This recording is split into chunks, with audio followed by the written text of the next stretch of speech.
मशरिक़ वस्ता एक बार फिर खतरनाक मोड़ पर खड़ा है। ईरान ने पलटवार करके अमेरिका को ऐसी मुश्किल में डाल दिया है कि व्हाइट हाउस से लेकर पेंटागन तक बेचैनी साफ महसूस की जा रही है। डोनाल्ड ट्रंप की पेशानी पर परेशानी की लकीरें गहरी होती दिखाई दे रही हैं और दूसरी तरफ पासदाराने इनकलाब ने कसम उठा ली है कि अब जवाब सिर्फ बयान से नहीं मैदान से दिया जाएगा और ईरान का पैगाम साफ है, यानी जो ईरान ठान लेता है उसे कर ही रहता है।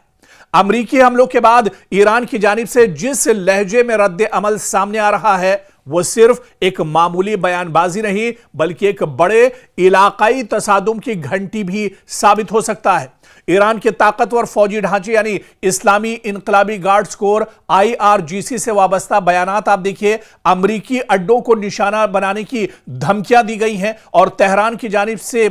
यहां पर कुचल देने वाले जवाब की बात कही गई है और यह सब इशारा दे रहे हैं कि जंग सिर्फ महाज पर नहीं बल्कि सिफारत, तेल, बहरी रास्तों और पूरे खलीजी खित्ते के मुस्तकबिल पर लड़ी जा सकती है। ताजा रिपोर्ट्स के मुताबिक अमेरिका ने ईरान के खिलाफ नई फौजी कार्रवाइयां की हैं, जिसके बाद तेहरान की जानिब से इंतहाई सख्त रद्द अमल सामने आया है। रिपोर्ट के मुताबिक ईरान के सरकारी हलकों से मुंसलिक जराए ने इशारा दिया है कि अमेरिकी हमलों के बाद अब अमेरिका पर दबाव और बढ़ेगा। ईरान अमेरिकी मफादात खुसूसन खित्ते में मौजूद अमेरिकी फौजी अड्डे और इसके अलावा जो उसके सिफारत खाने हैं या उसके जो एयरबेस हैं उन्हें निशाना बनाया जाएगा। और इसी के चलते आप देखिए कि चाहे कतर की बात की जाए, चाहे बहरीन की बात की जाए या कुवैत की बात की जाए, यहां पर ताबड़तोड़ तरीके से ईरान ने हमला किया है। इस बीच ईरान के नायब वजीर खारजा काजिम गरीबाबादी ने अमेरिका पर मुफाहमती समझौते या फहम तफहीम की खिलाफ वर्जी का इल्जाम आयद किया, जबकि ईरान के खातिमुल अंबिया ज्वाइंट मिलिट्री हेडक्वार्टर ने खबरदार किया है कि अगर जारिहत जारी रही, अगर अमेरिका इसी तरह की नापाक हरकतें करता रहा तो इसका जवाब सख्त और फैसला कुन होगा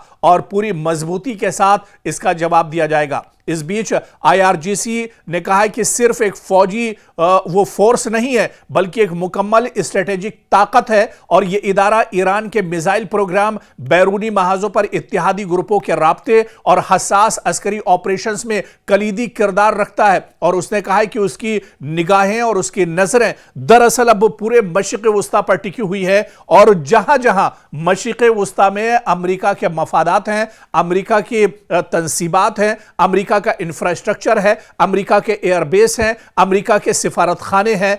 उन सब को अब एक तरह से निशाना बनाया जाएगा और उन्हें नेस्तो नाबूद कर दिया जाएगा। इससे पहले भी आपको याद होगा कि जब यह जंग 4 महीने पहले छिड़ी थी, जिस वक्त यह जंग शुरू हुई थी, उस वक्त ईरान ने कहा था कि जंग की शुरुआत यानी मशरिक़ वस्ता में आग तो इजराइल और अमेरिका ने लगाई है, लेकिन यह आग जब ही बुझेगी जब इसे ईरान बुझाना चाहेगा, यानी यह जंग उस वक्त रुकेगी जब यह जंग ईरान रोकना चाहेगा। तो एक बार फिर से आप देखिए कि जहां पर बातचीत की मेज पर आने की कोशिश पाकिस्तान कर रहा था और वो चाह रहा था कि मशरिक़ वस्ता में हालात बेहतर हों, अमेरिका और ईरान मेज पर आए, बातचीत का दौर भी शुरू होता है, लेकिन फिर अमेरिका दरअसल उसका जो नापाक चेहरा है वो सामने आ जाता है और अचानक ईरान पर वो हमले शुरू कर देता है। और इस हमले के बाद अब ईरान भी पूरी मजबूती के साथ जवाब दे रहा है। पूरी मजबूती के साथ ईरान अब मैदान में डटा हुआ है और ईरान ने कहा है कि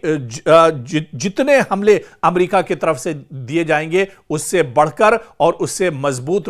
जवाब दिया जाएगा, यानी ईंट का जवाब पत्थर से ईरान देने के लिए पूरी तरह से तैयार है। और यही वजह है आप देखिए कि 2 दिन से अमेरिका लगातार ईरान के मुख्तलिफ शहरों पर हमले कर रहा है, जिसके जवाब में अब ईरान बड़े पैमाने पर मशरिक़ वस्ता के अलग अलग वो हिस्से, वो पार्ट जहां पर अमेरिकी तंसीबात, अमेरिका के मफादात या इसके अलावा अमेरिका की जो तंसीबात हैं उनको अब निशाना बनाया जा रहा है। बड़े पैमाने पर अब हलचल एक तरह से मशरिक़ वस्ता में फिर से तेज हो चुकी है। मशरिक़ वस्ता में लोग अब फिर से परेशान हैं, लेकिन ईरान ने कहा है कि मशरिक़ वस्ता के लोगों को परेशान होने की जरूरत नहीं है, बल्कि उसके जो हमले हैं उसका जो टारगेट है वो सिर्फ अमेरिका है, अमेरिकी इंफ्रास्ट्रक्चर है, अमेरिका के एयरबेस हैं, अमेरिका के सिफारत खाने हैं। जहां जहां अमेरिका के तंसीबात हैं उन्हें ईरान नहीं छोड़ेगा और ईरान अब मशरिक़ वुस्ता में अमेरिका को पूरी तरह से नाकाम कर देगा, उसे नेस्तनाबूद कर देगा।